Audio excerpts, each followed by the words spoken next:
नमो भगवते वासुदेवाय नमः। आप सभी का हमारे चैनल आध्यात्मिक सागर में हार्दिक स्वागत है। आज मैं आप सभी के समक्ष आषाढ़ मास महात्म्य का अध्याय 20 प्रस्तुत करने जा रही हूँ। आषाढ़ मास महात्म्य के प्रथम 19 अध्याय हमारे चैनल पर अपलोडेड हैं। आप उन्हें प्लेलिस्ट में जाकर सुन सकते हैं। तो आइए शुरू करते हैं आषाढ़ मास महात्म्य का अध्याय 20। इस अध्याय में सूर्य भगवान की उत्पत्ति व किरणों का वर्णन और सूर्य को प्रणाम प्रदक्षिणा आदि करने का फल और अरवावसु ब्राह्मण के इतिहास का वर्णन है। सूर्य नारायण भगवान का आगे वर्णन करते हुए नारद जी साम से कहते हैं, हे साम, 1000 युग की अपनी रात्रि बिताकर प्रभात होते उस पुरुष को ब्रह्मा जी सहित सृष्टि रचने की इच्छा हुई।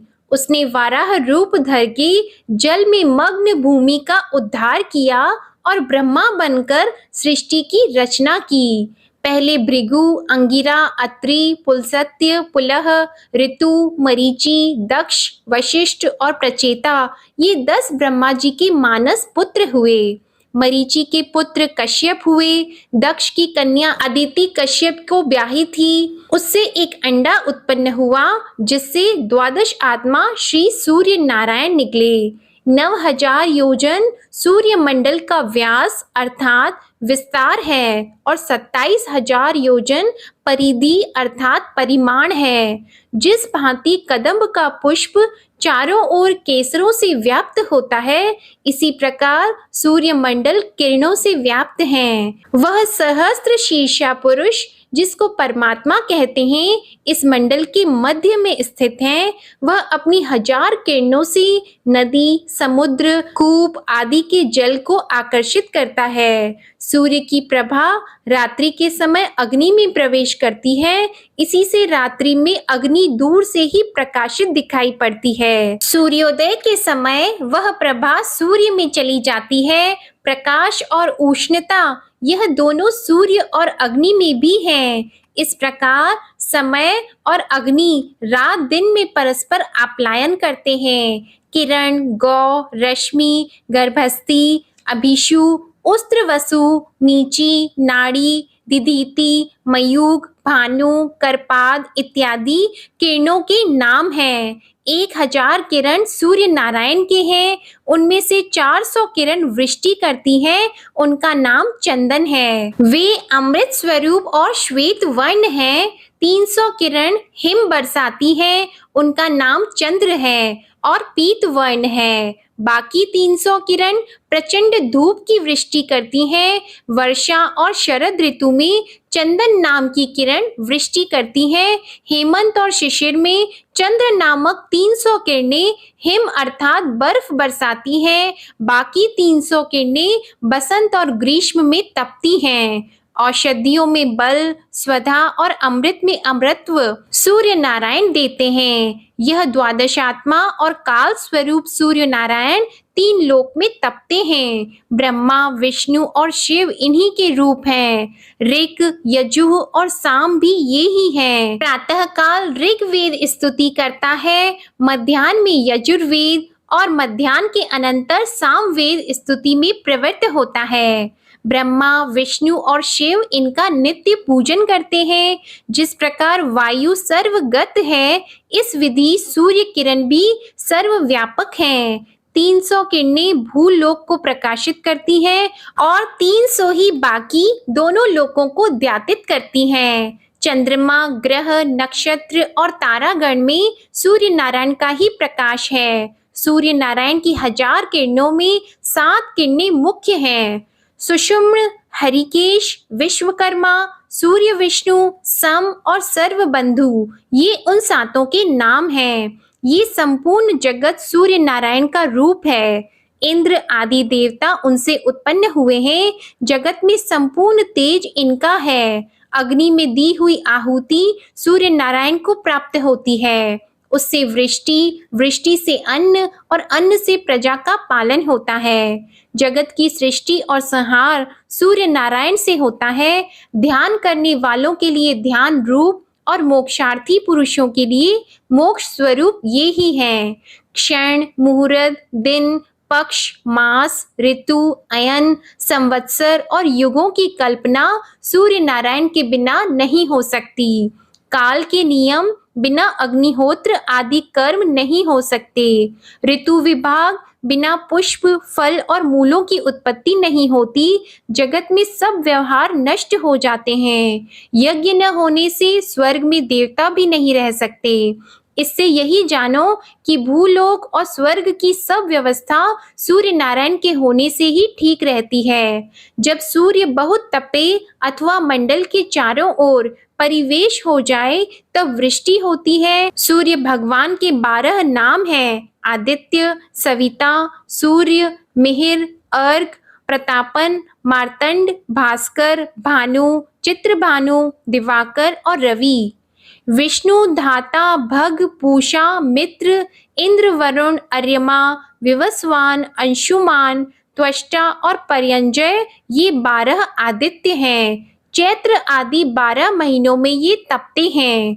चैत्र में विष्णु, वैशाख में अर्यमा, ज्येष्ठ में विवस्वान, आषाढ़ में अंशुमान, श्रावण में पर्जन्य, भाद्रपद में वरुण, आश्विन में इंद्र, कार्तिक में धाता, मार्गशीर्ष में मित्र, पौष में पूषा, माघ में भग और फाल्गुन मास में त्वष्टा नामक आदित्य तपता है। विष्णु नामक आदित्य 1200 किरणों से तपते हैं। अर्यमा और वरुण 1300, विवस्वान और पर्जन्य 1400, अंशुमान 500, इंद्र 1200, धाता 1100, मित्र और भग 150, पूषा 1000 किरणों से और त्वष्टा नामक आदित्य 1100 किरणों से तपता है। उत्तरायण में सूर्य किरण वृद्धि को प्राप्त होते हैं और दक्षिणायन में घटते जाते हैं। इस प्रकार सूर्य किरण लोकोपकार में प्रवृत्त होते हैं। कोई पुरुष ब्रह्मा को, कोई विष्णु को और कोई शिव को जगत कर्ता कहते हैं। वे सब इन्हीं के रूप हैं। जिस प्रकार स्फटिक में अनेक रंग प्रविष्ट होने से वह अनेक वर्ण का हो जाता है, जिस प्रकार एक ही मेघ आकाश में अनेक रूप का होता है, जैसे आकाश से एक प्रकार का जल गिरकर भूमि के संसर्ग से अनेक स्वादु को हो जाता है, जिस प्रकार एक ही अग्नि के स्थान भेद से अनेक नाम हो जाते हैं, उसी प्रकार एक सूर्य नारायण ही भिन्न भिन्न गुणों के वश होकर ब्रह्मा, विष्णु, शिव आदि अनेक रूप धारण करते हैं। इसलिए इनकी ही भक्ति करनी चाहिए। आकाश, जल, अग्नि, पवन और सब प्रकार के स्थावर जंगम रूप जगत में सूर्य नारायण को जाने, वह रोग और पापों से बहुत शीघ्र छूटता है। पापी पुरुष की सूर्य नारायण में भक्ति नहीं होती है। हे साम, तू भी सूर्य नारायण की आराधना कर, जिससे यह व्याधि निवृत्त हो जाए। हे साम, जैसे ब्रह्मा और शिव सूर्य नारायण के रूप है, उसी प्रकार तेरे पिता श्री कृष्ण चंद्र भी उनका ही रूप है। सुमंतु मुनि कहते हैं कि हे राजा शतनी, इस प्रकार सूर्य नारायण का प्रभाव सुनकर सांब ने नारद जी से फिर पूछा कि महाराज, सूर्य नारायण के पूजन से क्या फल होता है? उनके निमित्त दान देने से किस उत्तम फल की प्राप्ति होती है? प्रणाम करने से और उनके मंदिर में गीत वाद्य आदि उत्सवों से क्या पुण्य होता है? यह आप कृपा करके वर्णन करें, जिससे मैं भी इस क्लेश से पीड़ित हुआ सूर्य नारायण की दृढ़ भक्ति से आराधना करूं। सांब की यह प्रार्थना सुनकर नारद जी कहने लगे कि हे सांब, यह बात दिंडी ने ब्रह्मा जी से पूछी थी। उन्होंने दिंडी के प्रति जो कहा वह हम वर्णन करते हैं। दिंडी के प्रश्न के अनंतर ब्रह्मा जी कहने लगे, हे दिंडी, सूर्य भगवान के पूजन, स्तुति, जप, उत्सव, बलि, उपवास आदि करने से मनोवांछित फल मिलता है। सूर्य भगवान को प्रणाम करने के निमित्त भूमि पर सिर का स्पर्श होते ही सब पातक नष्ट हो जाते हैं। जो भक्ति से सूर्य नारायण की प्रदक्षिणा करे, उसको सप्त द्वीपवती भूमि की प्रदक्षिणा का फल होता है और वह पुरुष सब रोगों से मुक्त होकर अंत में सूर्य लोक को प्राप्त होता है, परंतु जूता निकालकर प्रदक्षिणा करनी चाहिए। जो पुरुष जूता पहनकर सूर्य मंदिर में प्रवेश करते हैं वे 80 पत्रवन नामक घोर नरक में पड़ते हैं। जो षष्ठी अथवा सप्तमी के दिन एकाहार अथवा उपवास करके सूर्य नारायण का भक्ति से पूजन करे वह सूर्य लोक में निवास करते हैं। कृष्ण पक्ष की सप्तमी को उपवास करके जितेंद्रिय होकर कमल, करवीर, रक्त चंदन, केसर, उत्तम जल और मोदक आदि भांति भांति के नैवेद्यों से सूर्य नारायण की अर्चना करते हैं तो वह सूर्य लोक को प्राप्त होते हैं। शुक्ल पक्ष की सप्तमी को सब श्वेत पदार्थों से सूर्य नारायण का पूजन करें। चमेली के फूल, श्वेत कमल, खीर आदि उनको अर्पण करें, वह सब पापों से मुक्त होते हैं। कांति में चंद्रमा के तुल्य हो जाते हैं। अंत में हंस युक्त विमान में बैठकर सूर्य लोक को जाते हैं। ब्रह्मा जी के मुख से यह श्रवण करके दिंडी ने कहा कि महाराज आप विस्तार से सप्तमी कल्प का वर्णन करें कि मैं भी सप्तमी का उपवास करके सूर्य नारायण की शरण में जाऊं। यह दिंडी का वचन सुनकर ब्रह्मा जी बोले कि हे दिंडी, तुमने बहुत उत्तम वार्ता मुझसे पूछी है। सप्तमी कल्प का हम वर्णन करते हैं। एक समय हम सूर्य नारायण ध्यान करते थे। उस अवसर पर अरुण ने कहा कि महाराज आप बैठे क्या ध्यान करते हैं? आपके ध्यान करने से दिन ही पूरा नहीं होता, इसका कारण मुझसे कहो और आपको ध्यान करना हो तो चलते चलते करें। यह सुनकर सूर्य भगवान ने अपने सारथी अरुण से कहा कि यह अर्वावसु नामक ब्राह्मण पुत्र के अर्थ से हमारी आराधना करता है, परंतु यह विधि नहीं जानता कि जिसके करने से हम प्रसन्न होकर पुत्र देते हैं। लेकिन वह सप्तमी कल्प नामक विधि हम तुमको उपदेश देते हैं और तुम जाकर उस ब्राह्मण को बताओ जिसके करने से वह अपना मनोवांछित फल पाए।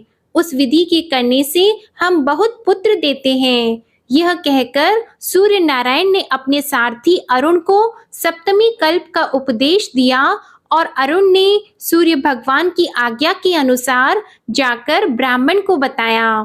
ब्राह्मण ने उस सप्तमी कल्प की विधि को किया जिससे बहुत से पुत्र, धन, आरोग्य और संपत्ति पाई और अंत समय में वह विमान में बैठकर सूर्य लोक को गया।